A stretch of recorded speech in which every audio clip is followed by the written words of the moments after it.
50 సంవత్సరాలు అలా పైబడిన మహిళలకి అంటే ఆల్రెడీ మెనోపాజ్ అటైన్ అయిన వాళ్ళు, కొంచెం అంటే వెయిట్‌లో కొంచెం హయ్యర్ సైడ్ ఒబేసిటీ ఉన్నవాళ్ళు, ఆల్రెడీ షుగరు, బీపీ ఇవన్నీ ఉన్న వాళ్ళని మెటబాలిక్ సిండ్రోమ్ అని ఒక కేటగిరీలో చెప్తామనమాట. ఎందుకు అనంటే వీళ్ళకి ఒక పర్టిక్యులర్ క్యాన్సర్ వచ్చే రిస్క్ ఎక్కువ ఉంటుంది. అదేంటి అంటే ఎండోమెట్రియల్ క్యాన్సర్ అంటే గర్భసంచి క్యాన్సర్. ఇలాంటి ఫీచర్స్ ఉన్న వాళ్ళకి గర్భసంచి క్యాన్సర్ రిస్క్ అనేది ఎక్కువ ఉంటుంది. ఎందుకంటే మెటబాలికల్లీ అది రిలేటెడ్ అనమాట. వీళ్ళు ఎప్పుడన్నా మెనోపాజ్ అయిన తర్వాత కేవలం ఒక్క చుక్క బ్లడ్ పడినా, అది బ్రౌన్ కలర్‌లో పడినా, ఏమన్నా అబ్నార్మాలిటీ ఉంటే కంపల్సరీ డాక్టర్‌తో చెక్ చేసుకోవాలి. అప్పుడు మేము ఒక స్కాన్ చేయించి మీ ఎండోమెట్రియం ఎంత థిక్‌గా ఉంది, థిక్‌నెస్ అనేది చూసుకుంటూ ఉంటాము.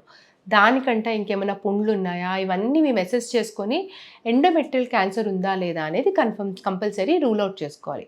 ఒకవేళ ట్రీట్మెంట్ ఎండోమెట్రియల్ క్యాన్సర్ అనేది మీకు ఉంది అంటే గనక దానికి తగ్గట్టు ట్రీట్మెంట్ అనేది ప్రొవైడ్ చేయడం అవుతుంది.